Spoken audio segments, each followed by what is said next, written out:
Փառք Տիրոջը իր անսահման ողորմության համար։ Ուրեմն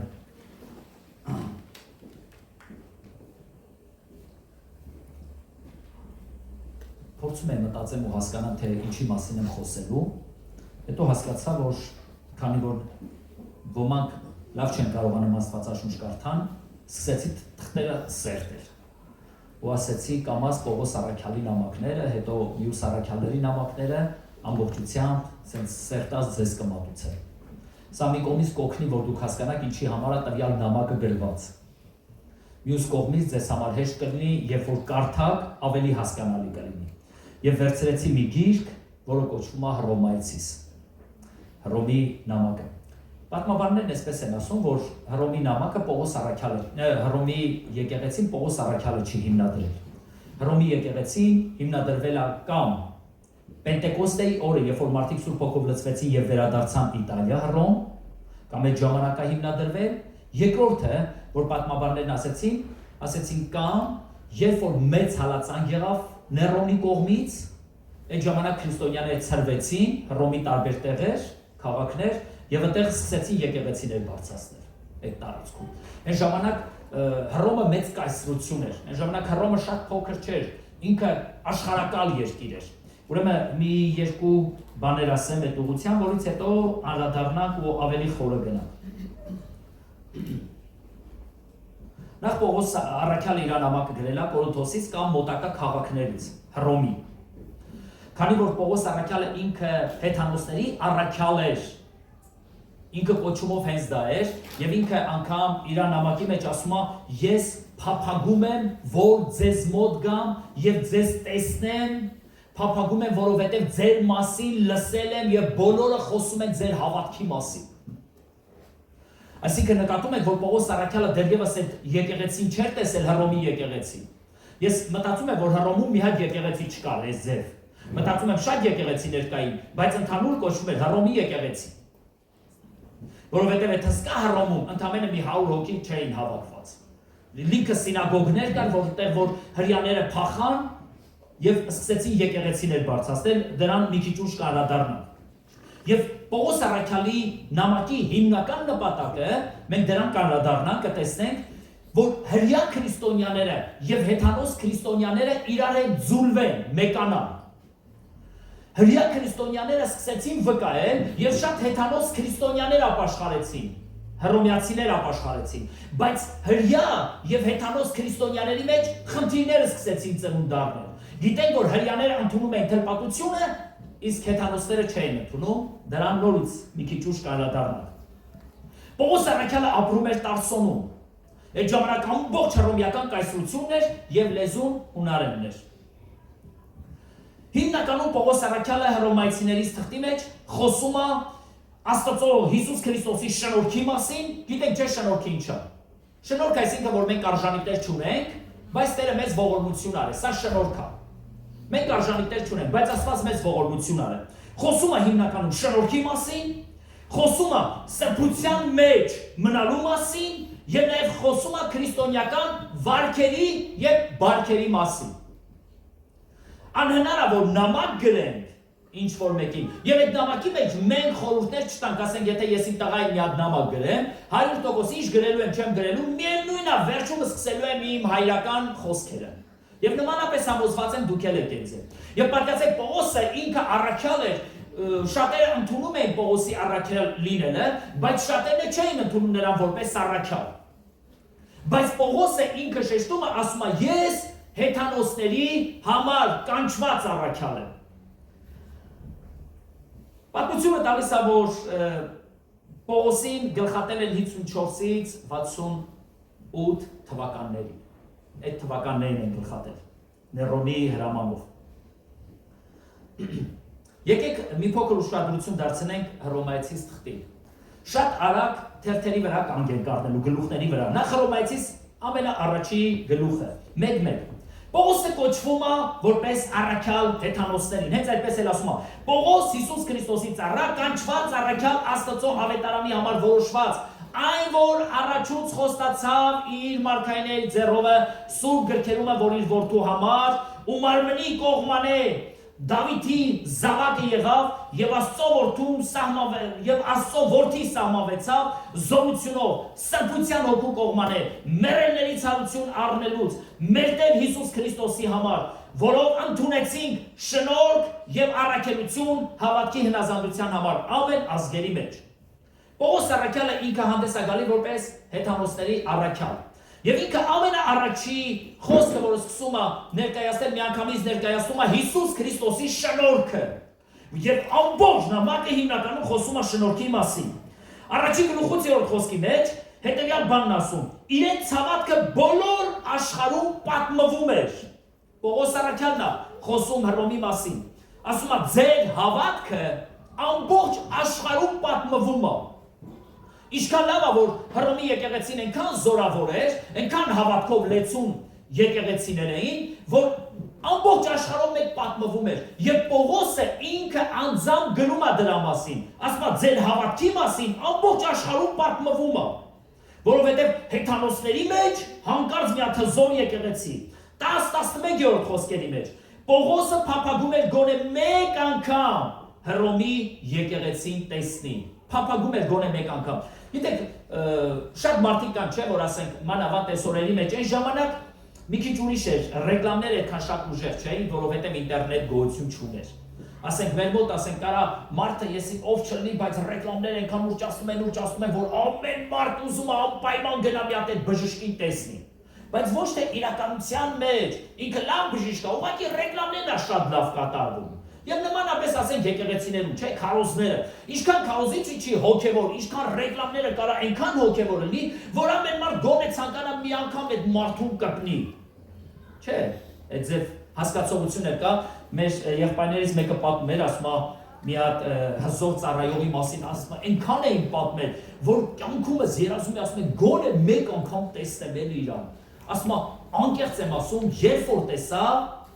խնդր ասեցի Երանի տեսած չլինեի, միշտ ինքին մեջ մնար այդպես մեծ։ Ասում բայց երբ որ տեսա մի անգամից հիասթափվեցի։ Հիմա շատ ռեկլամներ չկար, բայց Պողոս առաքյալը փափագում ասում է, փափագում է, որ գոնե մեկ անգամ ես ձեզ տեսնեմ։ Լատեստեսի եկեղեցիա գոյացել Հռոմում, որովհետև ոչ թե առաքյալներն են հիմնել, այլ սովորական քրիստոնյաներն են հիմնել։ Գնացել են վկայել, ավետարանել եւ այդպես սկսել են ծնվել եկեղեցիներ եւ սկսել են շինվել սինագոգներ, ասես փոքր տեղեր, եթե հիշում եք այն ժամանակ հрьяաների մոտ դա սրբապղծություն էր, որ բացի Սողոմոնի տաճարից ուրիշ տեղ հավաքվեին հрьяաները երկրպագելու, բայց երբ որ ծնվեցին, սկսեցին սինագոգների մեջ Տիրոջը երկրպագել։ Եվ հիմա Պողոսը ասում է, ես լսել եմ ձեր հավատքի մասին եւ ամբողջ աշխարհը խոսում է ձեր հավատքի մասին։ Երանի թե Աստված իմ հավատքի մասին էլ այդպես մեծացնել։ Ոչ թե ինտերնետային կապերը, այլ իրականության մեջ։ Քու հավատքը իմ հավատքը այնքան մեծանա, որ մարդիկ ցանկանեն գոնե մեկ անգամ հանդիպեն մեզ։ Առաջին գլուխ 21-րդ խոսքի մեջ ասում է. Աստծուն ճանաչելով որպես Աստված չփառավորեցին նրան,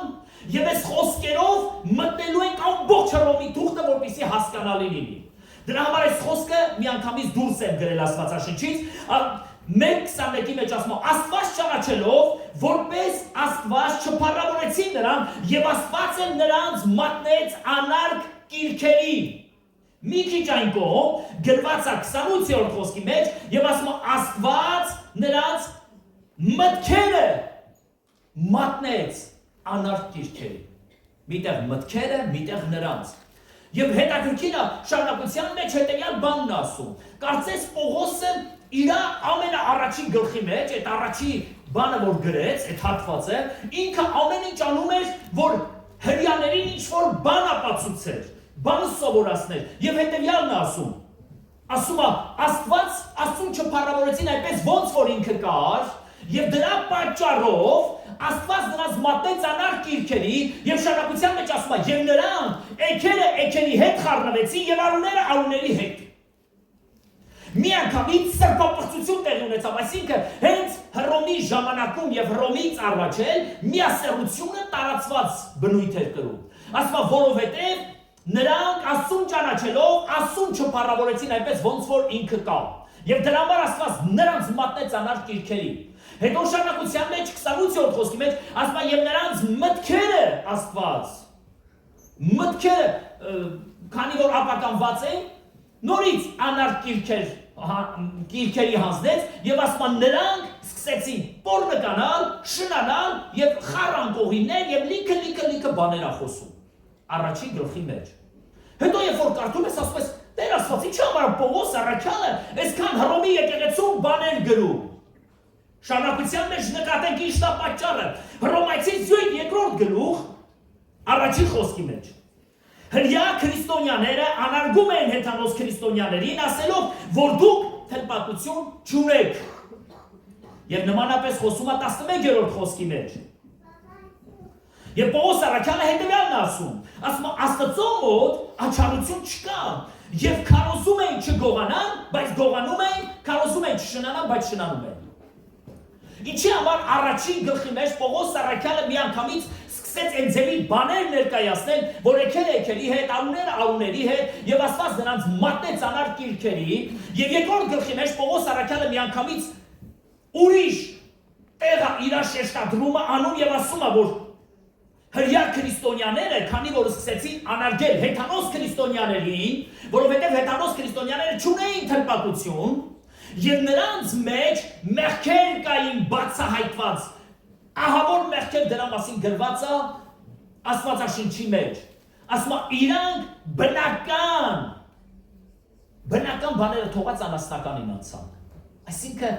լակտիություն, խառան կողիններ, բացությունները սկսեցին տեղի ունենալ։ Եվ Պողոս առաքյալը ասում է Աստված աչառություն չի դնում հրյաների եւ հեթանոսների մեջ։ Փրկության բնագավառում։ Եվ որպեսզի հրյա քրիստոնյաների մեջ արթնացնի, ասում է չէ որ մի ժամանակ մենք էլ այդպես էինք։ Այսինքն նկատում ես, որ հրյա քրիստոնյաները եւ հեթանոս քրիստոնյաները երկու մասի էին բաժանված։ Ասում է դուք սովորացնում եք չգողանալ, բայց գողանում եք, չշնանալ, բայց շնանում եք։ Գիտեք, երբ որ աշխարհից մեկը մտնում է մեր մեջ, եւ մենք իմանում ենք, որ ինքը ինչ վարքի տերա ոնց են վարվում իր հետ։ Ինչ մոտեցում ունենք, ինչ մտածելակերպ ունենք այդ մարդու մասին։ Պողոս առաքյալն ասում է մի մոռացեք, մի ժամանակ դուք էլ էիք այդպես, բայց մաքրվեցիք, բայց սրբվեցիք։ Եվ նրանք ասում են, որ մենք թլպատված ենք, բայց դուք թլպատություն չունեք, եւ Պողոս առաքյալը ասում է Աստված փրկության հարցը տվեց առաջերյային, երկրորդը հույնին, այսինքն հեթանոսին։ Եվ նույն ձևով Աստված իր դատաստանը կսկսի առաջերյային, երկրորդը հույնին, հեթանոսին, այսինքն սրանով ուզում է ցույց տա, որ դուք բոլորդ հավասար եք։ Հասկանում ենք ինչի համար էր Պողոս առաքյալը Հռոմայցից նամակը գրում, որովհետև Հռոմի հրյա քրիստոնյաները խնդիր էին ստեղծել հեթանոս քրիստոնյաների հետ։ Եվ դրա համար Պողոս առաքյալը սկսեց գրի առնել 3-րդ գլուխ, 9-րդ խոսք։ Հրյաները առավելություն չունեն հեթանոսներից, Պողոս առաքյալն ասում։ Հրյաները առավելություն չունեն հեթանոս քրիստոնյաներից, ոչ մի առավելություն։ Ես գիտեք մի անգամ մի տեղ էի, նստեցինք, մեկ էլ մի անգամից մի հատ թեմա բացվեց, մեկ էլ այս հովի տանն էինք, այս հովի հարազատները նստած էին, ասեցին մենք հրյա ենք։ Ես չհասկացա սկզբում ինչ եմ ասում, հետո մյուսն է, թե բա մենք հրյա ենք։ Որ անկեղծ ասեմ էլի չհասկացա, որովհետև ես գիտեմ, որ իրանք հայ են։ Հետո այս անձնավորությունը, որ ասեց ես հրյա եմ, ինքը Աստվածաշնչից հասկացավ մեջ բերումներ անը, դուրս, ավելի շատ Աստվածաշնչից խոսքեր ա դուրս բերում, որ ինձ ապացուցի, որ մենք հրյա ենք, ես նա դեռ ոչ մի բան գլխի չեմ, նստել ենք, որ հաց ուտենք։ Ես չգիտեմ խե եմ ուզում ինձ հրյա սարքել։ Եվ սկսեցին ապացուցեն, որ նրանք, ովքեր որ Հիսուս Քրիստոսով փրկված են, նրանք դառնում են հրյաներ։ Ասիներով կնեք, ես հայ եմ։ Աղբերս ասում է, բայց մենք հրյա ենք, երբ որ մենք վերստին ասում եմ, 1000 ներողություն եմ խնդրում եք ուսմունքի համար։ Ես վերստին ծնվել եմ, ու էլի հայ եմ մնացել։ Ես հրյա չեմ կարող լինել։ Հետո պատմության մեջ ես խոսացին բանի, լսի իմացա որ, չգիտեմ, վերջապես ինձ ասեցին Մոսկվայում մի հատ եկեղեցի կա, որտեղ որ այդ եկեղեցու ժողովուրդը երբ որ հավաքվում են, ամենասկզբում իրանք դավանում են, մենք հրյա ենք, ինչ ծառայություն է։ ասի 1000 ներողություն եմ խնդրում, սա մոլորված ուսմունք է, եթե Աստված կամենար, որ բոլորը հրյա լինեն, բոլորին հրյա կստեղծեր, ես հայ եմ ու մնում եմ հայ, ես հովիվը տեսավ իր ռադիկալ որոշում ես, ասեց, աղբեր ջան, հա, հեչ, բան, սետ, մի անգամ ստեպա պակեց, երևի էլ իրանք մնացին հրյա չգիտեն, բայց ես մնացի հայ, ու էլի հայ եկա հայկական եկեղեցի, վերջապես հիմա Պողոս Առաքյալը Հռոմայացիս 3-րդ գլխի մեջ ասում է, որ հրյաները ոչ մի առավելություն չունեն հեթանոսներից, ոչ մի առավելություն, փրկության բնագավառում ոչ մի առավելություն չունեն, դուք ասես եղբայր, լավ մի րոպե, Պողոս դրան կանադառնա, բայց եկեք ուշադրություն դարձնենք 20-րդ խոսքը, Պողոս Առաքյալն ասում է, որ օրենքով ոչ մի մարմին չի արդարանում, օրենքով լինում է մեղքի գիտակցությունը,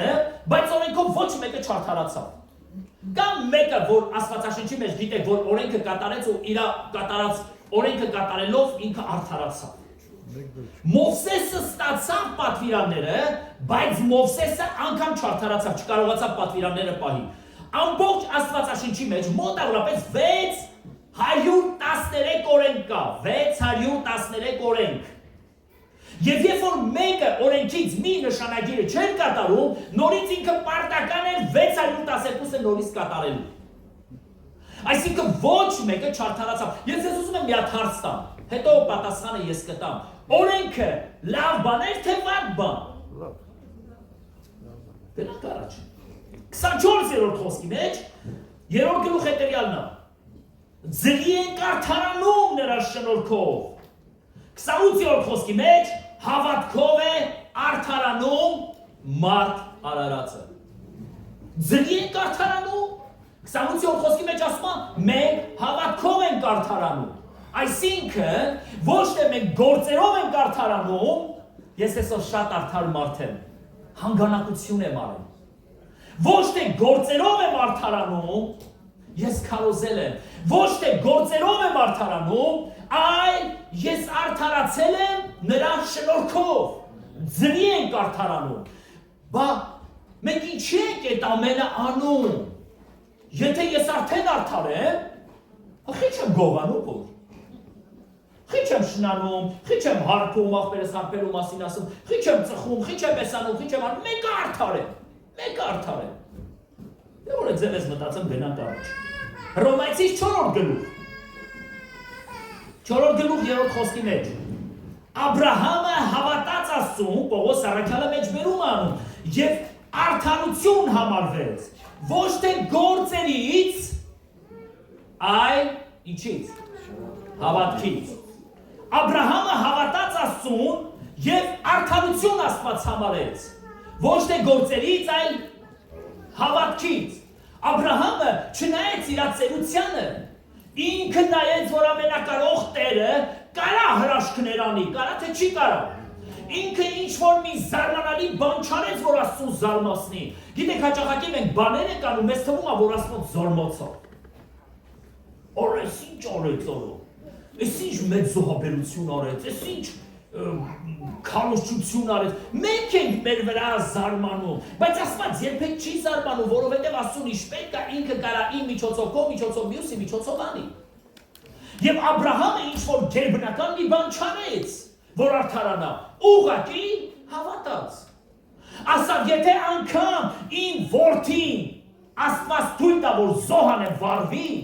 մոխիրներից է լինի, ինքը նրան կենդանացնելու է, որովհետև ասել է, որ քեզ Իսահակով եմ սերունդ տալու։ Հալելույա։ Այսինքն մենք ոչ մի բան չարեցինք, բայց արդարացանք։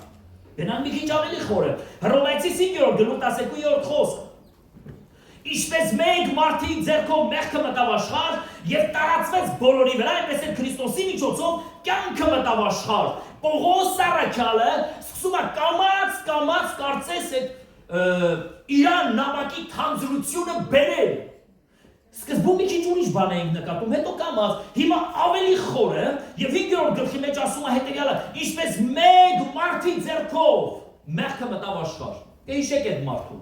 Այո, մեր նախահայրը, մեր նախամոր հետ միասին սարիս կյանք համիցես թողեց։ Եվ ասում է, Մեղքը մտավ աշխարհ եւ տարածվեց ամբողջ մարդկության վրա, կամաց Պողոս առաքյալը սկսում է շնորհքը ավելի բարձրացնել, այնպես էլ ասում է հետեւյալը. այնպես էլ Քրիստոսի միջոցով կյանքը մտավ աշխարհ։ Եթե առաջին Ադամի միջոցով մեղքը կարողացավ մեր վրա ազդեցություն ունենա, Պողոս առաքյալն ասում է, միթե Հիսուս Քրիստոսի հաղթանակով, նրա շնորհքով կյանքը չի տարածվելու մեզ վրա։ Եվ կարծես ինքը մի հատ մեծ սավան է գցում մեզ վրա, փրկության սավան։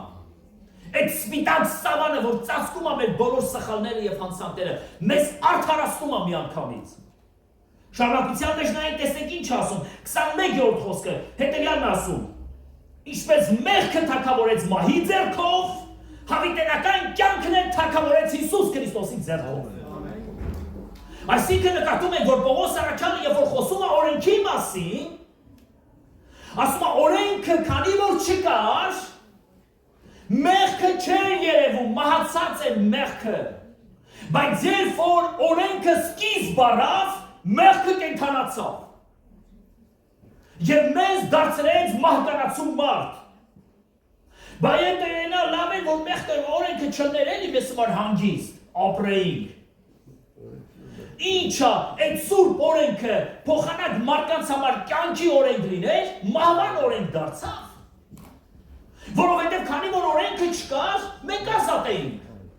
Բայց հիմա երբ որ օրենքը սկիզբ առավ, Պողոս առաքյալն ասում է, մենք չէինք իմանա, որ ցանկությունը մեղք է, եթե Տերը չասեր, մի ցանկանա, մի գողանա,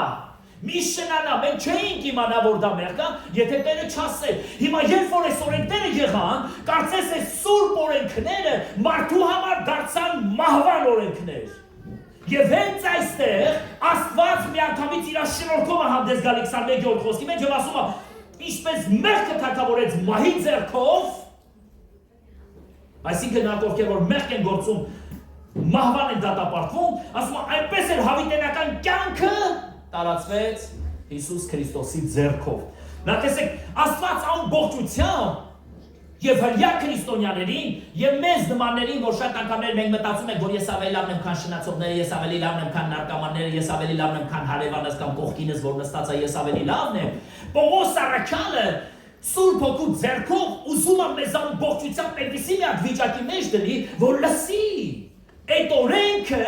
քեզ էլ այդ վիճակին հասցրել, դու էլ ես մահվան արժանի, որովհետև Սուրբ գրքի մեջ Պողոսը գրում է, որ բոլորը մեղք գործեցին եւ Աստծո փառքից պակասեցին։ Արդար չկա, մեկն էլ չկա։ Իա։ Այդ ժամանակ հрьяաները զարմացան, ոնց արդար չկա, մեկն էլ չկա, ուրեմն մենք չենք։ Բա մենք թրպատված ենք։ Գնանք տեսեք ինչ ասում Պողոս առաքյալը 6-րդ գլխի մեջ։ Հիսուս Քրիստոսի մահովը մենք մկրտվեցինք, մեկ մկրտությունով, նրա մահվանը մկրտվեցինք։ Եվ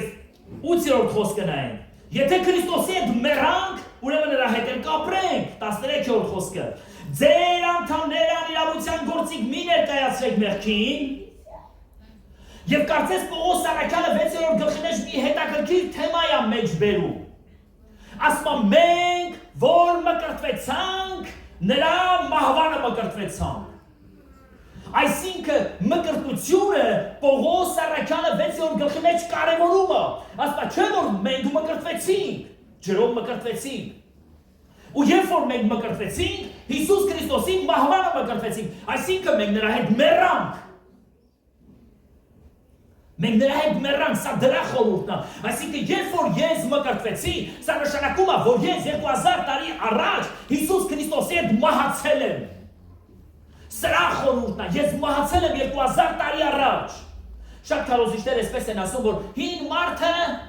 շարակած ման են գալի, մեզ պետք է մկրտվենք։ Ոչ, հին մարդի տեղը 2000 տարի առաջ եղավ Գողգոթա։ Եվ մեր Տերը հին մարդու հարցը հենց այնտեղ է լուծել։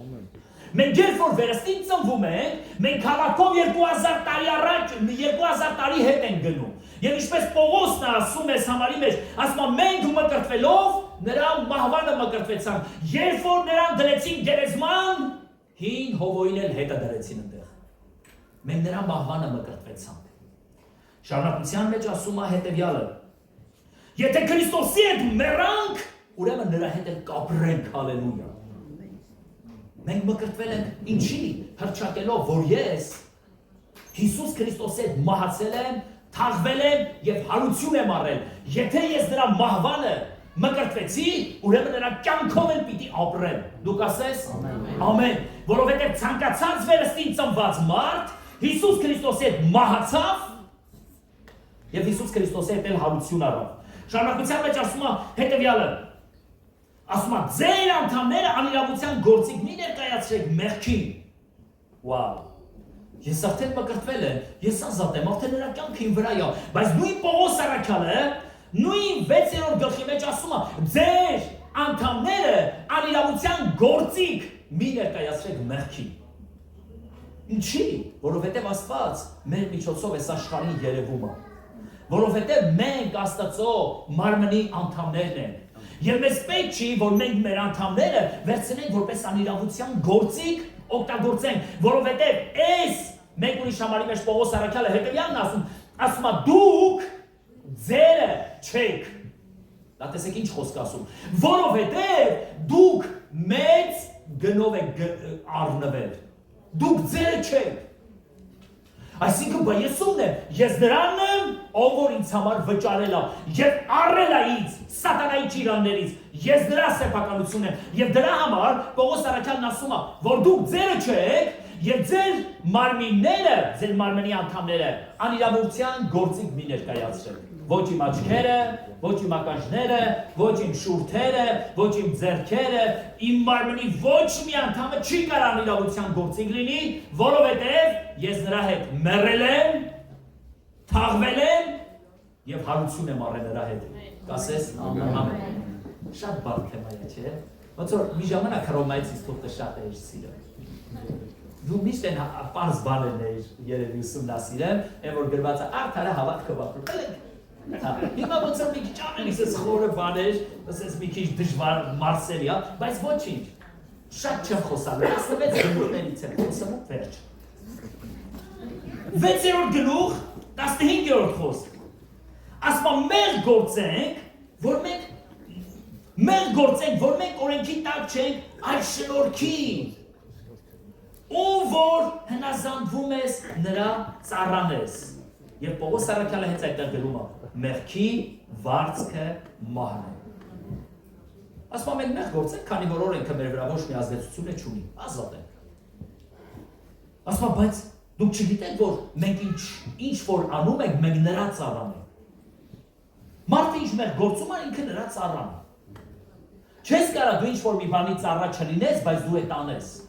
Դու անում ես այն ինչի ծառան դու ես։ Բայց մենք Հիսուս Քրիստոսով գնված ենք եւ մենք այլևս մեր անձերը ծառայության լծի տակ չենք դնում, որովհետեւ մենք գնված ենք նրա միջոցով։ 7-րդ գլուխ ասում է օրենքը մարդու վրա տիրում է, քանի որ նա կենդանի է։ Օրենքը մեր մեջ բացահայտում է մեղքը եւ մենք մեռանք։ Այն պատվիրանքը, որ կյանքի համար էր, մեզ համար դարձավ մահի պատճառ։ Այսինքն սուրբ պատվիրանները, 10 պատվիրանները, 631 պատվիրանները, 13 պատվիրանները, ասում է, ինչ որ կյանքի համար էր, դա դարձավ մահի պատճառ մեզ համար։ Եվ ասում է, օրենքը մարդու վրա տիրում է, քանի որ մարդը կենդանի է եւ այդտեղ մի հատ օրինակ է բերում Պողոս առաքյալը, ասում է, եթե մեկի մարդը կենդանի է եւ կինը ուրիշ մարդու գնա, ինքը շնանում է։ Բայց որպեսզի չշնանա, երբ որ նրա մարդը մահանում է, նա ազատ է այդ օրենքից։ Այդ օրենքը իր վրա զորություն չունի, որովհետև իր մարդը արդեն ամուսնացած է։ Եվ Պողոս առաքյալն ասում է հետևյալը. եւ մենք Քրիստոսի մարմնով մեռանք, որ մենք ազատ լինենք կյանքի համար։ Այսինքն օրենքը ի վրա չի կարող գործի, որովհետև ես Քրիստոսի մարմնով մեռել եմ արդեն։ Բա ի՞նչն է իմ վրա գործում։ Աստծո արդարության շնորհքը, որովհետև Տերը իր շնորհքով մեզ արդարացրել է։ 8-րդ գլուխ առաջի խոսք։ Պողոս առաքյալը մի անգամից հետևյալ բանն ասում. ուրեմն Քրիստոսում լինողներին դատապարտություն չկա։ Մի հատ քու կողքին ասա, որ քեզ համար դատապարտություն չկա, թող հանգիստ նստի տեղը։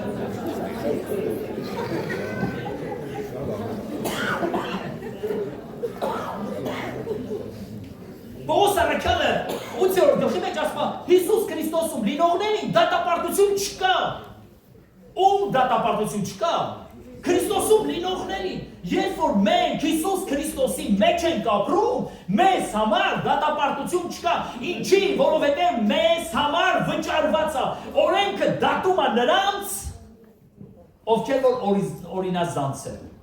բայց մեզ համար, մենք Քրիստոսի մահով և նրա հարությունով ենք ապրում, մեզ համար օրենքը չի կարող մեզ դատի, որովհետև մենք արդարացած ենք Քրիստոսով։ 8-րդ գլուխ, 3-րդ խոսքը հետևյալն ասում. Եվ Աստված մեղքը դատապարտեց իր մարմնում։ Քրիստոսը ինքը ապրեց երկրի վրա եւ մեղքը դատապարտեց իր մարմնում։ Գիտեք ինչ է նշանակում դատապարտեց իր մարմնում։ Սա նշանակում է, որ ինքը ապրեց երկրի վրա, բայց մեղք չգործեց, մեղքը դատապարտված զգաց։ Քո մարմնի մեջ։ Նա ուզում էր, որ դրսևորվի քո միջոցով, բայց դու չես գործում, ինքը դատապարտված է։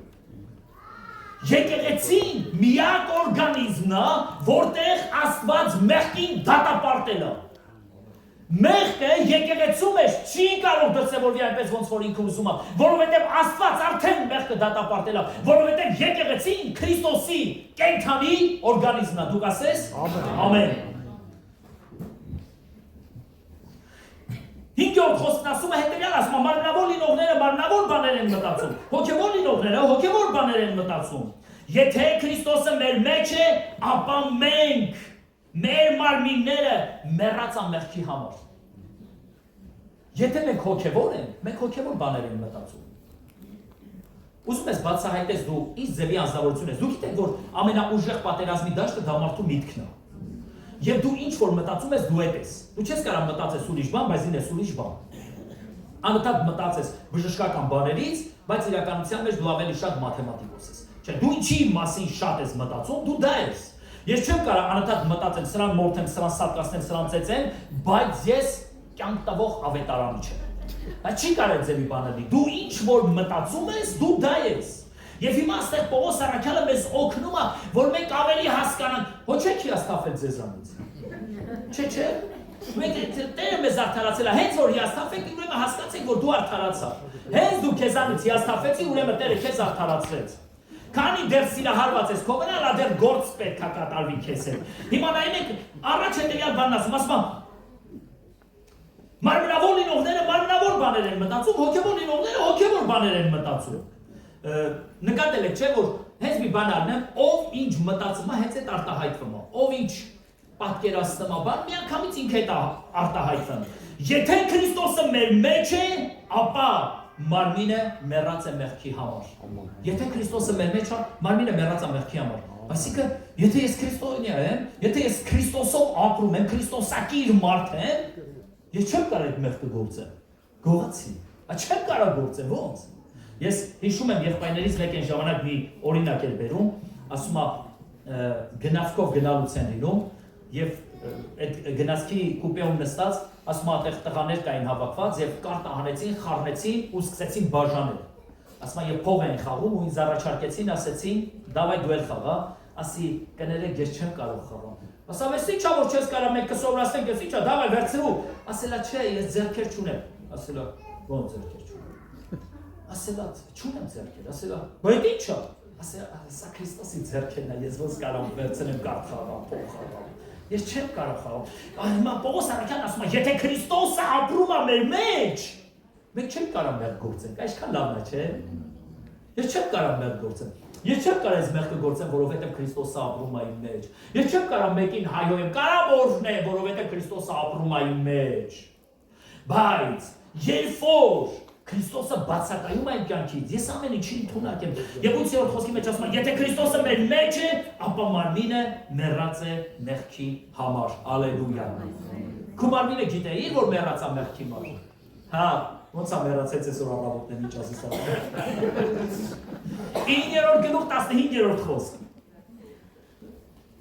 Պողոս Արաքյանն ասում է հետևյալը. ասում է Տերն այսպես ասում, ում կողորմամ, ում կգտամ, ոչ ձեր կամեցողությունից է, ոչ էլ վազողից է, այլ Աստվածանից, որ ողորմում է։ Եվ շարունակության մեջ, օրենքի գործերով չես կարող արդարանալ։ Այս Պողոսի նամակները, որ կարդում ես, անկեղծ եմ ասում, լրիվ քեզանից հիասթափվում ես։ Հետո սկսում ես սիրահարվել քեզ վրա, բայց որ սիրահարվում ես, հասկանում ես, որ ախր դու չես։ Ինչ որ մի հատ կյանք կա, որ քո մեջ ապրում է, որովհետև քո հարևանն էլ քեզ նման մարդ է։ Բայց տարբերություն կա իմ ու նրա մեջ։ Եվ այդ տարբերությունը սրանումն է, որ քո մեջ ապրում է ամենակարող Տերը, նա չի կարող այդ մեղքին չարձագանքի։ Չի կարող, բայց դու քեզ համար դա սովորական բան է։ Դու չես արձագանքում այդ մեղքին։ Գիտես ինչի, որովհետև նա ապրում է քո մեջ։ Հիմա ոնց կարաս դու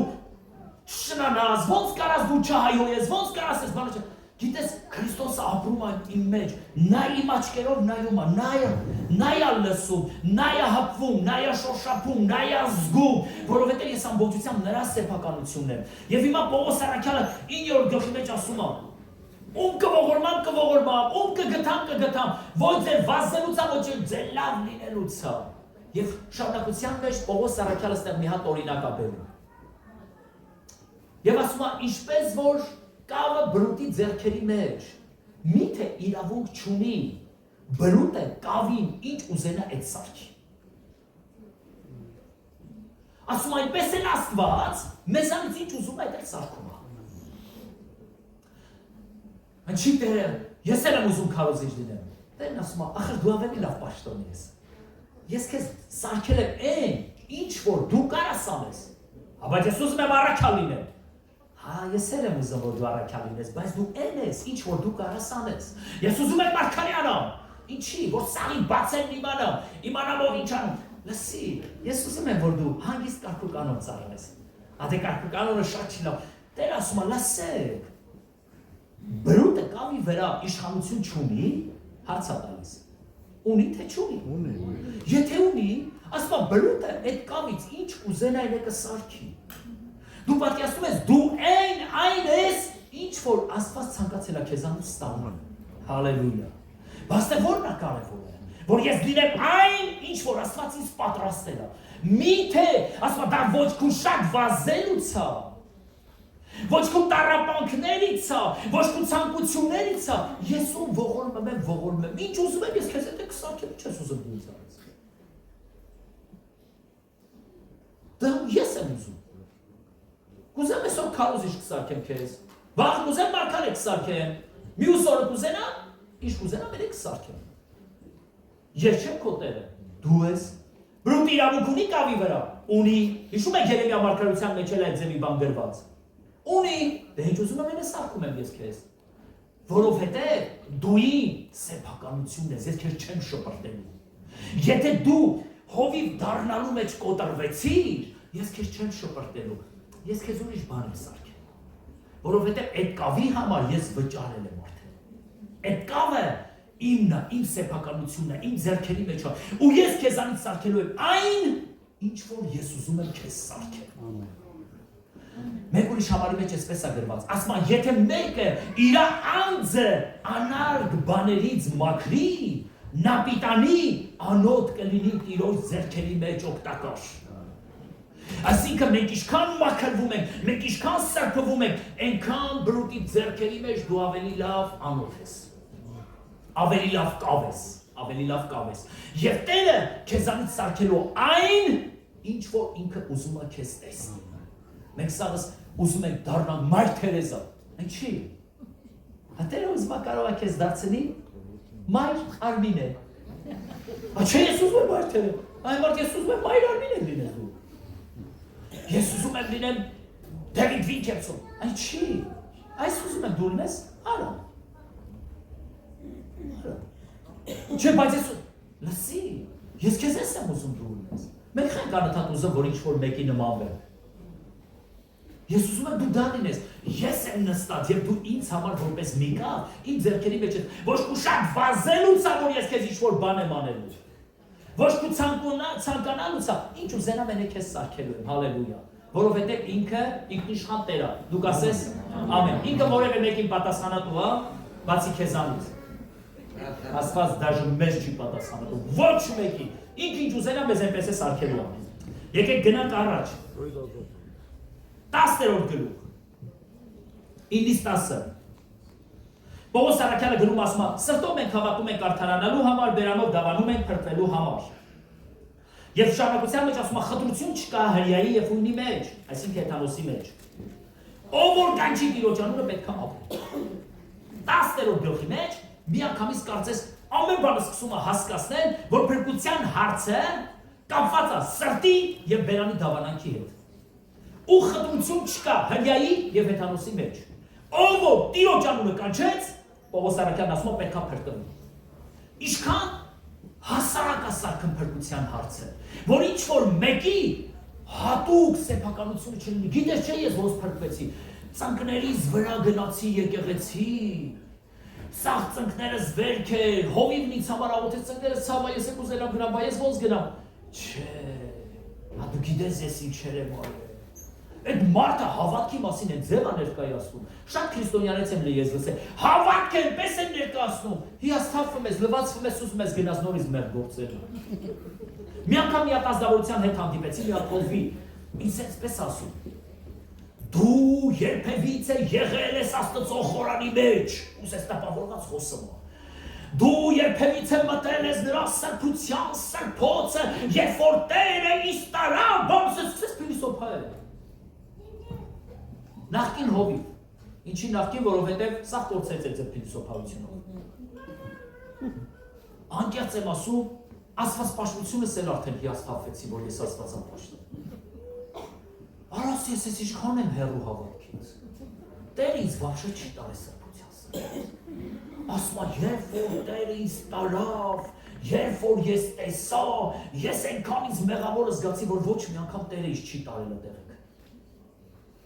Լսեք Աստծո մարդիկ, շատ մարդիկ այնպես են խոսում, որ դու արդեն հիասթափվում ես քո աստվածպաշտությունից, ասում ես ես ինչքան եմ հեռու։ Մի անգամ եղբայրներից մեկն ասեց. այս Տերը вообще ինչ չի սիրում, ասեք ինչ չի սիրում, ինչ իմացա։ Ասում է, բաս ասում են Աստված ինձ ասեց, այս ինձ вообще չի ասում։ Ասի այ ախպեր, որ Աստված այդ ասողին ասեր, գիտես չէ նրա կյանքը արևի նման կլներ։ Աստված չի ասում, ինքը մտածում Աստված ասեց։ Երբ որ Աստված մեկին ասում է, նա ֆունդամենտալ փոփոխության է ենթարկվում։ Ֆունդամենտալ։ Չի կարող Աստվածից մի բան ասի, ես վեր կենամ մարդը։ Այդ բան չի կարող։ Չի կարող Աստվածից մի բան ասի, ես շնանամ։ Չի կարող։ Տերը երբ որ Մովսեսի հետ խոսեց, ասեց Մովսեսին այն, գրված է Մովսեսի դեմքից լույս էր ճառագում, եւ մարդիկ շոր գցեցին, որովհետեւ Ղուրանում են, որ Մովսեսի երեսին նայում էին, ոչ թե Աստծո երեսին, այլ Մովսեսի երեսին։ Երբ որ դու հասկանում ես, որ Տերը քեզ ասեց, ես քեզ ասեմ, անպայման հետդ սփռոց բեր, որ գցենք քո երեսին, որ հետդ կարենանք խոսել։ Համիկել էլ ոչ մեկը չի ասել Տերը ասեց։ Ասեք։ Մենք որ ուզում ենք մարդկանց վրա տպավորություն թողանք, ասում ենք Տերը ասեց։ Ու սկսում ենք ցնդաբանել։ Տերը ասեց։ Ագոնի ասա մտածեցի, լավ բաներ էր, վերջը, գնանք առաջ, հա։ Գնանք առաջ, շատ չէ, վարդապետենք։ 10-րդ գլխի մեջ մենք տեսնում ենք, որ Աստված այլ Պողոս առաքյալը այնքան է հեշտացնում փրկության հարցը, ասում է, ով որ սրտով հավատա, բերանով դավանի պետք է փրկվի։ Այսինքն լինի հեթանոս, թե լինի հրյա, անկախ նրանից թրպատված, թե առանց թրպատության, մկրտված, թե առանց մկրտության, ասում է Տիրոջ անունը կանչի, ու սրտով հավատա պետք է փրկվի։ 11-րդ գլուխ 25-րդ խոսքի մեջ։ Աստված Իսրայելին կուրացրեց, որ հեթանոսները փրկվեն։ Այս հարցն էր, որ առաջինը հարց տվեցի ու չպատասխանեցի, հիմա ստեղ ուզում եմ ուշադրություն դարձնել։ Աստված Իսրայելին կուրացրեց, որ հեթանոսները փրկվեն։ Մի բարձենա դու որ վայրի ձիթենի էիր։ Եվ դու պատվաստվեցիր, բնական ճյուղերը Աստված չխնայեց։ Եկեք մի հակիրճ սրա վրա ուշադրություն դարձնենք։ Պողոս առաքյալը հետևյալն ասում է, դու որ վայրի ձիթենի էիր, Աստված բնական ճյուղը չխնայեց, բնական ճյուղը հրյաներն էին։ Աստված կտրեց, եւ քեզ պատվաստեց, եւ դու սկսեցիր մտխաբերել, եւ դու մտածում ես, որ դու ավելի լավն ես, քան հրյաները։ Դու ավելի լավն ես, քան որոշ նախկին քրիստոնյաներ։ Եվ Պողոս առաքյալն ասում է, երբեք դու մի բարձրանա, որովհետև դու չես արմատին բռնել, այլ արմատն է քեզ բռնած։ Եվ դու այդ արմատից ես սնունդ դառնում։ Այսինքն, Տերը կամեցավ, որ քեզ պատվաստի, դու ուղղակի շպրտված էիր, վայրի ձիթենի էիր, անպատու, Աստված քեզ կտրեց ու պատվաստեց։ Ոնց որ եղբայրս խոսած դրա մասին։ Եվ Պողոս առաքյալը հետևյալ բանն ասում հեթանոսներին, որ Աստված հրյաներին մերժեց եւ հեթանոսներին հաստատեց բնական ճյուղի վրա, որպեսզի պատուղ բերի, պատուղ։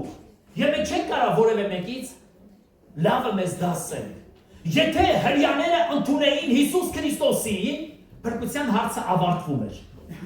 Բայց Աստված գրված է հրյաներին կուրացրեց, որ հրյաները Քրիստոսին չընդունեն, որպեսզի հեթանոսներս էլ փրկվեն։ Այնքան մեծ է Տիրոջ ողորմությունն ու սերը։ Եվ շարունակության մեջ մենք նկատում ենք, եթե ասում է հրյաների կուրությունով հեթանոսների մեջ փրկություն եղավ, որքան առավել հեթանոսների փրկությունով հրյաների մեջ մեծ շնորհ եւ ողորմություն է լինելու։ Պատկերացնում եք ինչ արտություն է բռնվելու։ Եվ Պողոս առաքյալը մի հատ օրինակ է բերում։ Ասում է Եղիան, երբ որ Աստծու հետ հանդիպեց, հետևյալ բան ասեց. Միայն ես եմ մնացել, միայն ես եմ մնացել։ Տեր ասեց, միայն դու չես մնացել, ես մնացորդ ունեմ 7000 հոգի, որոնք բահաղին չերկրպագեցին։ Մտածում եք, որ հրյաների մեջ քրիստոնյաներ չկան, Տեր ասում է, ես մնացորդ ունեմ Պողոսի միջոցով։ Ես մնացորդ ունեմ, նրանց միջոցով Աստված մի մեծ արտություն է բերելու, որովհետև նրանց կուրացրեց, որ հեթանոսները փրկվեն, հեթանոսների մեջ երբ որ փրկությունը կատարվեց, Աստված մեծ արտության ալիք է բերելու հրյաների մեջ, որ բոլորը փրկվեն։ Հալելույա։ Հիմա ուզում եմ ես ձեզ մի հատ հարց տամ։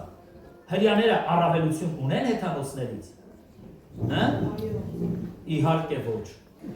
Նոր ասեցի։ Ուրեմն լավ, նորից են գալի 6-րդ գլխից։ Հրյաները ոչ մի առավելություն չունեն հեթանոսներից։ Ասում է, ում կխստացնեն, ինքն ասը, կխստացնեն։ Ում կկամենա, ոչ ձեր լավից է, ոչ ձեր վատից է, ես էլ ձեր եմ ուզում։ Նորից եմ ուզում հարց տամ։ Հայերը ռուսներից առավելություն ունեն փրկության հարցը։ Իհարկե ոչ։ Ում կողորմեմ։ Տերն ասում է պես։ Իսրայելին կուրացրեց, որպեսզի հեթանոսներին փրկի։ Հիմա հեթանոսները փրկվեցին, Իսրայելի մեջ մեծ հունձք տեղի ունենալու։ Ոչ մեկ էլ առավելություն չունի, բա ո՞րն է առավելությունը Տիրոջինը, ո՞նց ուզում այդպես անի։ Եկեք շարունակության մեջ նայենք։ 12-րդ գլուխ առաջի խոսք։ Ձեր մարմինները սուրբ պահեցեք Աստծուն ընդունելի պատարագ։ 12-ի 1 ասում է ձեր մարմինները սուրբ պահեցեք։ Գիտեք, մենք կան գայթակղության առիթ լինենք, չէ, որ սուրբ չլինենք։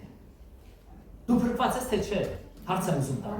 Մենք փրկված ենք, բայց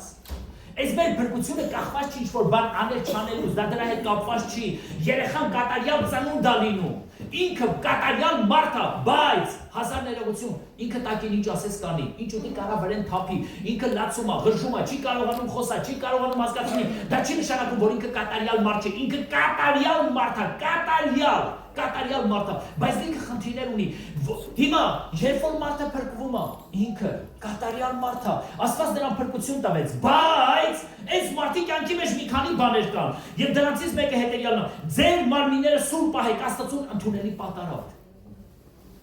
Քո մարմինը, երբ որ դու սուրբ ես պահում, սա Աստծուն ընդունելի պատարագ է։ Աստված գար ու ինչ որ բան չի ուզում, ասում է քո մարմինը սուրբ պահի, սա ինձ համար պատարագ է։ Ընդունելի պատարագ է։ Շարունակության մեջ ինչ ասում։ 4-րդ խոսքը. Աստծո վրա հաստատվելով մենք պարգևներով լցվում ենք։ Աստծո վրա երբ որ մենք սկսում ենք հաստատվել, մենք սկսում ենք պարգևներով լցվել։ Եթե կարդաք Հռոմայացիս 12-րդ գլուխ 4-րդ խոսքը, 35-րդ խոսքը, դաժե 36-ից հետևյալն ասում. Ինչպես գրված է, թե քեզ համար չէ ներողություն 12-ը 12-4-ը, որովհետև ինչպես մեկ մարմնի մեջ շատ անդամներ ունենք եւ այն ամեն անդամները միևնույն գործը չունեն, այնպես էլ շատերս մեկ մարմին են Քրիստոսում, բայց ամեն մեկը միմյանց անդամներ են, միայն թե զանազան պարգևներ ունենք։ Այն որ շնորհքի պես է մեզ տրված, թե մարգարեություն հավատքի պես մարգարյանանք, թե պաշտոնում լինենք, թե սովորեցնող վարդապետության մեջ լինենք։ Այսինքն, երբ որ մենք փրկվեցինք, մենք դարձանք նրա մարմնի անդամները, քանի որ մենք նրա մարմնի անդամներն ենք, մենք ունենք պարգևներ։ Ձեզանից ամեն մեկը ստեղ չկա առանց պարգևի մարդ։ Ամեն մեկս պարգև ունենք։ Մեկը սովորացնող է, մեկը մխիթարող ասում գիրքն ասում, մեկը ասում է պաշտոնյա է, այսինքն պաշտոնը նկատի ունի սպասավոր, մեկը սպասավոր, այսինքն ամեն մեկս մեր ծառայություն ունենք, մեր միսիան ունենք այս երկրի վրա, որովհետև մենք վերստին ծնվել ենք, եւ Պողոս առաքյալը այնքան է հեշտացնում այս փրկության հարցը, եւ ուզում ասի, որ սա ոչ միայն հրյաներինն է, այլ բոլոր հեթանոսներին է, ով որ վերստին ծնվեց, ինքը պարգևներ ունի։ Շարունակության մեջ նա այնպես է։ Եվ շարունակության մեջ մենք դառնում ենք պտղաբեր, եւ պտղաբերությունը երևում է մեր եղբայրասիրությունից։ Ասում է եղբայրասիրության մեջ գթակ եղեք, պատվի տալու մեջ իրարից առաջանցեք։ Սա ոնց որ ձեր կյանքն է, հա? Եղբայրասիրությունը, պատիվ տալու մեջ իրարից առաջանցեք։ Ձեր կյանքը չի, թե ձեր կյանքն է։ Ես տեսել եմ իսկապես քրիստոնյաների կյանքը այդպես է։ Ես ոչինչ որ իմ անձից մի փոքր բան ասեմ, բայց ինչ չեմ գովում։ Մի քիչ գործ էի արել, ես մեջքս բռնվել էր, ոչ մի բան չէի կարողանամ անեմ, բայց դեմս այնքան մեծ գործ կար, որ պետք է անել։ Գիտեք, երբ որ ես տեսա, թե իմ եղբայրները ոնց են աշխատել, առանց փողի, որ փող տայի, մի քիչ ուրիշ ձև կաշխատեին, էլի։ Բայց այնքան էի սիրով լավ աշխատել, ես ինձ վատ էի զգում, ուզում էի մի բան անեմ, բայց չէի կարող անել, որովհետև մեջքի հետ կապված խնդիր ունեի, եւ ես պատիվ տալու մեջ որ ասում է իրար անցեք, եղբայրասիրության մեջ, առաջացեք, այնպես էին վարվում, ես նայում եմ ու զարմանում, այ մարդ ասում եմ, ես ցրտին, ես արևին, որ այսինչ ձև են նվիրված աշխատում ես եղբայրներս, Տերը օրհնի ձեզ, դե քույրերը տել եք այդ ձեզ, դա առանց խոսքի, 13-րդ գլուխ առաջի խոսք, ասում է, հնազանդվեցեք ձեր վրա եղած իշխանություններին, որովհետև նրանք Աստծուց են կարգված, այստեղ մի քիչ ոնց որ Պողոս առաքյալը ճիշտ չի գրել այդ ժամանակների համար։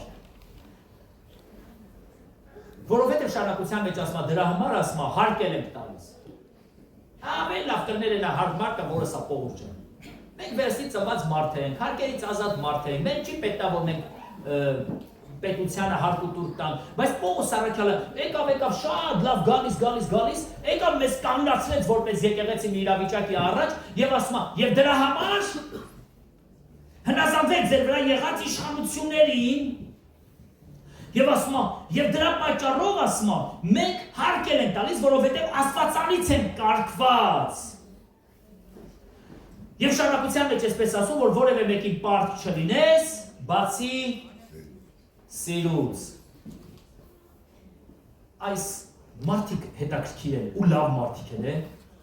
գնում են բանկից մեծ գումարներ են վերցնում բայց գիտեք չէ՞ խենք վերցնում որովհետև չենք տալու երբ որ մենք վերցնում ենք մենք արդեն ծրագրում ենք թե ոնց չենք տալու արդեն ծրագիր ունենք ես մեկ մարդկանց հետ խոսացել եմ ասում առաջ ամիս տալիս ես երկրորդ ամիսը տալիս ես ու գցնես բանկի Պողոս առաքյալն ասում է ձեր վրա եղած իշխանություններին հնազանդվեք դուք ասես այ ախպեր կթողայր կմարսեի հետո նոր կքարոզեի դրա մասին բայց որ հռոմայցից դուք ուսումնասիրում եք ես ինչ մեղք ունեմ որ եկել եմ հասել 13-րդ գլուխը բայց Պողոս առաքյալը սովորացնում ասում է դու պարտավոր ես վճարես պարտավոր ես երբ որ դու վերցնում ես դու պետք է հասկանաս որ դու պետք է վճարես կներեք էլի մարդիկ որ ասում են դրա մասին մենք իշխանությունների ենթակա պետք է լինենք, որովհետև Տերն ասում է, ոչ մեկի պարտք չլինես, բացի սիրուց։ Մեր մեջ մի ռուսում են, չէ՞ մենակ տեսող։ Եկեք հայերի մասին մի հատ գաղտնի բան ասեմ։ Գիտեք չէ՞ որ հայերը вообще իշխանություն չեն սիրում։ Հայերի մեջ ընդամենը դու գիտեք, քանի առաջնորդ կա։ Ընդամենը 10 միլիոն։ Հայերի մեջ ընդամենը 10 միլիոն առաջնորդ կա։ Եթե մեկը պետք է որոշենք առաջնորդ, մենք չենք կարողանում, մենք բախտի բերմամբ թե պատահմամբ ինչ-որ մեկը անցնում է։ Թե չհնարավոր չի, հայերը երբեք իշխանություն չեն սիրում, իշխանավոր մարդ չեն սիրում։ Դες եկեղեցը դու ես հովը, սա ասել հովիվ են, հա, խնդիր չկա, դուք սաղը թողներ։ Մենք երբեք չենք սիրում իշխանության տակ լինել, բայց Պողոս Առաքյալը պատիվը անում, իշխանությունը պատվում ասում է, եւ բոլոր իշխանությունները Աստվածանից են դրված։ Այս գլխի համար ինչ չքարկոցեք, Պողոսի, գնաք Պողոս հետ հանդիպեք այդ հարցերը լուծեք, բայց խոսում է իշխանությունների մասին։ Երբ որ մեկից գումարեց վերցնել չտալու նպատակով, ես քեզ պարզ ասում եմ, 13-րդ գլուխը կկարդաս։ Լավ դե եկեք, շատ չխորանանք, 14-րդ գլուխ։ Այս ինչ լավ գլուխ է, մեր դիմացիների համար։ Կերակուրների պատճառով եղբորդ մի գայթակղացնի։ Եթե մեկը միս է ուտում, թող բանջար ուտողին չանարգի, եթե մեկը բանջար ուտում, թող միս ուտողին չքննադատի։ Հեթանոսները ամեն բան ուտում էին, հրյաները չէին ուտում։ Դուք գիտեք, որ հեթանոսների համար, հրյաների համար որոշ բաներ կար կարգված, այս կարելի է, չի կարելի, այս կարելի է, չի կարելի, չէ՞ ոնց որ մեզանից որոշների համար։ Խոզի միսը կարելի է, տավարը չի կարելի, երկուսն է կարելի, նոր տարի երկն է կարելի, բանս այս լիքը տարբերակներ է, չէ՞։ Հիմա այստեղ Պողոս Առաքյալը, երբ որ այս նամակը գրում ասում է, որ կերակուրների պատճառով եղբորդ երբեք չգայթակղացնես։ Որովհետև հրյաները իրանք քանի որ խոզի միս չէին ուտեմ, այն մյուսը չէին ուտեմ, այն մյուսը չէին ուտեմ, հեթանոսների հետ շատ վատ էին վարվում։ Գիտեք չէ՞ նրանք ովքեր որ կանաչեղեն են ուտում, խոտեղ են ուտում, նրանք սկսում են միշտ միս ուտողներին քննադատել։ Բայց Պողոս Առաքյալն ասում է մի քննադատեք ձեր եղբայրներին եւ քույրերին, ձեր միս ուտելով է նրանց մի քննադատել։ Ասում է եթե իմ միս ուտելով կամ իմ գինի խմելով իմ եղբայրներից մեկը պետք է ես գայթակղացնեմ, չեմ անի։ Քանի անգամներ են եղել, որ մեր սխալներից մարդիկ գայթակղվում են։ Պողոս Առաքյալն ասում է չեմ անի, եթե այս իմ անելով, անգամ Պողոսը ալադառնում է հաց ուտելու վրա, եթե արա եք ախպեր ջան։ Չեմ ուտի։ Եթե իմ միս ուտելով իմ եղբայրը կգայթակղվի, չեմ ուտի։ Ավելի լավ է թաքուն։ Ինչ կա իմ ու քո կյանքի մեջ, որը մեզ համար գայթակղության առիթ է։ Պողոս Առաքյալն ասում է, եթե իմ միս ուտելովս իմ եղբայրը կգայթակղվի, չեմ ուտի։ Եթե իմ ջինի խմելովս իմ եղբայրս կգայթակղվի, չեմ խմի, որպեսզի գայթակղության առիթ չտամ։ Գիտեք ինչի, որովհետև հեթանոսներն են Աստծո համար կարևոր մարդիկ են։ Անապաշխարներն էլ Աստծո համար կարևոր մարդիկ են։ Մեր թույլ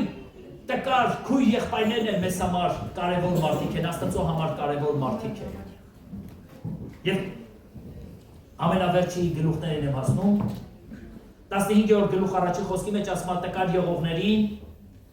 ընդունեցեք եւ վերառեք նրանց տկարությունը։ Եթե գիտես, որ ինչ-որ մեկը հոգեպես տկար է, ջարդված է կամ ֆիզիկապես, Պողոս Առաքյալը 15-րդ գլխի մեջ հետեւյալ բանն ասում. ընդունեցեք եւ ասում է միայն ձեր անձերին հաճո մի եղեք, այլ ձեր ընկերի անձին էլ հաճո եղեք։ Այսինքն բաներ մի արեք, որ մենակ ձեզ է օգուտ։ Արեք նաեւ, որ ձեր եղբայրների եւ քույրերին է օգուտ։ Եվ 16-ը ամենավերջի գլուխը,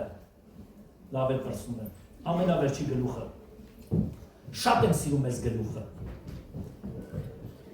ես գլուխը կոչվում է բարևների գլուխ, բարևեք Սուսան քրոջը, բարևեք հովիկ եղբորը, բարևեք Արշակ եղբորը, որ հաճախակի մեզ իրա մեքենայով ծառայում է, բարևեք Համաս քրոջը, որ երբ որ միտեղ հյուր ա գնեմ, ամենաառաջի բանը, որ անում այդ տան ամանները լվանում ա, սկսում ա, կարծես թե իրա գործն ա։ Բարևեք Էձիկ եղբորը, որ միշտ պատրաստ ա ինչ-որ բաներով, օգտակար լինել, ծաղիկներով, գեղեցկացնում ա։ Բարևեք, ու Պողոսը թղթերը կարդում ես, այ մարդասպես արես ինչ լավ բաներ ա գրած։ Ոչ մեկին չի անտեսը, ոչ մեկին։ Բարևեք ես ինչի մայրիկին, այ Պողոս ջան, թարգետուր կարևոր լուրջ բաներ գրես, ինչու ես գրել։ Գիտես, եթե անգամ քո հովիվը, քո բոլոր արասները չգնահատի ու չհասկանա, քեզ հավատացնում եմ, որ ամենակարող Տերը իր գրքի մեջ քո բոլոր բարիքները ունի գրած։ Բարևիր ասմա, ես ինչին, որովհետև նրանք իրանց պարանոցը դրեցին ինձ համար, որ ինձ չսպանեն։ Նրանք հոժարական գնացին մահվան, որ մենք մեռնենք, բայց Պողոսը կենդանի մնա։ Եվ այս խոսքերի մեջ հասկանում ես Պողոս Սարաքյալը ինչքան շատ է գնահատում ամեն մեկին։ Եթե դու նամակ գրես, ինձ ձև կգրես։ Լսեք Աստծո մարդիկ։ Տերը ձեր անուններն են ունի իր կյանքի գրքի մեջ գրած։ Միշտ բարձր գնահատեք այն գործը, ինչ որ Աստված արել է ձեզանով։ Միշտ գնահատեք այն մարդկանց, ովքեր ինչ որ մի բան արել են քո կյանքի մեջ։ Երկու օր առաջ ինտերնետում մի բան կարդացի։ Շատ ծանր տարա, շատ, բայց ուզում եմ ասել։ Դուք էլ եք կարդացել։ Ասում ընդամենը 3 օր։ Շանը կերակրի, եւ նա 3 տարի հետո քեզ չի մոռանալու, երբ որ քեզ տեսնի։ Մարդուն 3 տարի կերակրի, 3 օր հետո ինքը քեզ չի ճանաչում։ Վերջ։ Ասում եմ Աստված ջան, ես մարդ ես, ինչ ավելի եմ հիասթափում, ու սիրահարվում եմ ի վրա, որ երբ որ Տերը գալիս է մեր կյանքի մեջ, մեզ երախտամոռ մարդ չի դարձնում։ Մենք սկսում ենք իրար գնահատել, մենք սկսում ենք իրար սիրել, մենք սկսում ենք իրար պատվել։ Մենք երբ որ մեկս մյուսից տեսնում ենք, իսկապես պատիվ եք անում։ Գիտես ինչի համար, որովհետև այդ մարդը քո կյանքի մեջ մի անգամ մի հատ փոքր բան արել, կամ չի արել։ Բարև, բոլորին սկսում է բարևներ ու ողջույններ։ Աստծո մարդիկ, մենք այն մարդկանցից ենք, որ երբեք չենք մոռանալու, թե մեր կողքինները մեզ համար ինչեր են արել։ Հալելույա, Քեզ եմ սիրում դու գիտես, հալելույա, քեզ Տեր, քեզ եմ միշտ արել ուզում, ես մեծ կարիքով դիմում եմ քեզ, օգնիր այս մեծ պայքարում, դու միակույս ես, իմ ուրախություն ես, դու իմ Տեր ու Մերկիչ, միայն դու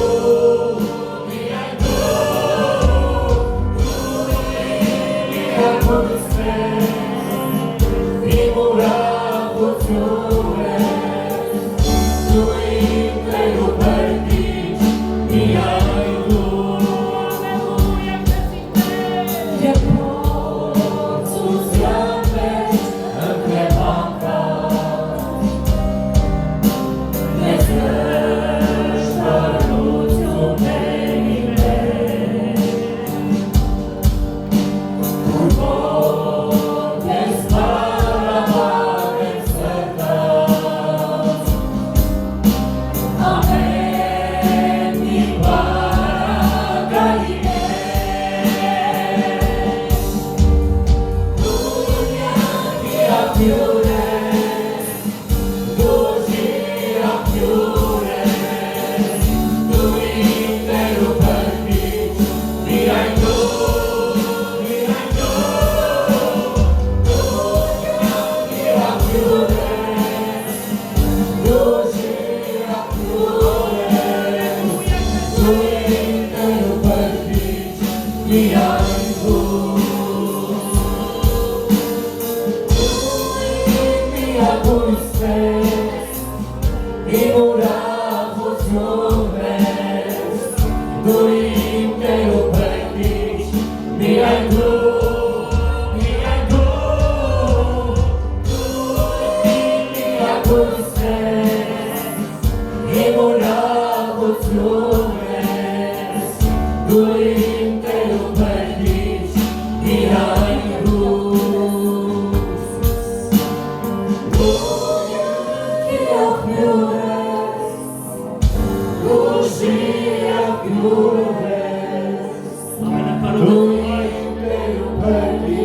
Բարձյալ և զորավոր Տեր, շնորհակալ եմ քո բոլոր օրհնությունների համար Տեր, շնորհակալ եմ քո անսահման սիրտ համար, որ դու քո շնորհքը հայտնեցիր մեզ Տեր, որ մենք քո շնորհքով ենք փրկված Աստվածի, որ քո անսահման սերը դու ողորմությունդ մեզ հետ ատեր, որ դու մեզ կյանք ես տվել եւ այն էլ հավիտենական կյանքների, որ դու ներել ես մեր բոլոր մեղքերը Տեր, որ դու վերցրել ես մեր անօրենություններն ու մեր հանցանքները Տեր, մենք դրա համար ոչինչ չենք վճարել քեզ Տերին, բայց քո առաջ շնորհքի ողորմությունով դու ներել ես մեզ Աստվածի, որ դու մեզ պարգևներ ու շնորհներ ես արել Տերին, որ քո անունդ փառավորվի հավիտենից մեր կյանքի մեջ, շնորհակալ եմ Տեր, բարձրացրու մեր մեջ այդ արժեքները Տեր, որ մենք մեկս մյուսից կարողանանք գնահատենք, բարձր դասենք ով զորացարքա, որ կարողանանք հարգենք ու սիրենք, պատվենք ու մեծարենք Տեր, շնորհակալ եմ քեզ ով ամենազոր Տեր,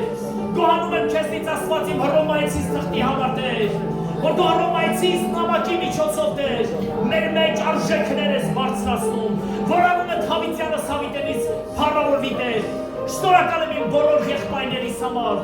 շնորհակալ եմ իմ քույրերի համար Տեր, նաև քո զոր ձեռքերի մեջ բերում եմ մեր բոլոր հոգսերը, դժվարությունները, նեղությունները Տեր, ովքեր ճանապարհ են գնալու օրդում եմ իրաց ճանապարհը Տեր, ովքեր որ Աստվածին ինչ-որ գործ ունեն Տեր, խնդրում եմ միջամտի այդ գործ այդ աշխատանքի մեջ Տեր, քո զոր ձեռքերի մեջ ենք բերում Վահագնի Տեր, եւ խնդրում եմ քո բժշկարար ամենակարող ձեռքը դի Վահագնի վրա Տերին, եւ դու բժշկի իրան Տերին, նաեւ Աստվածին եթե կան ընտանիքներ, որտեղ որ խառնաշփոթություն է, որտեղ քաոս է, որտեղ սիրո բացակայություն է,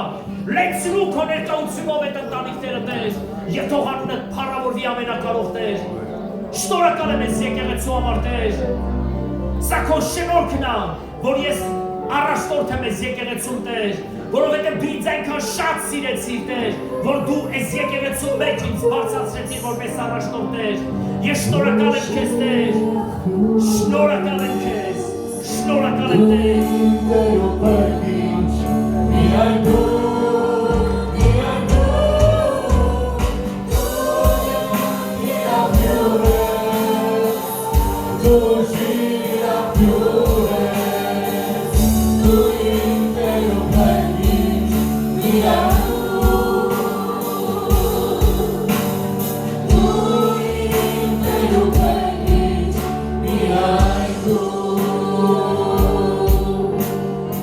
You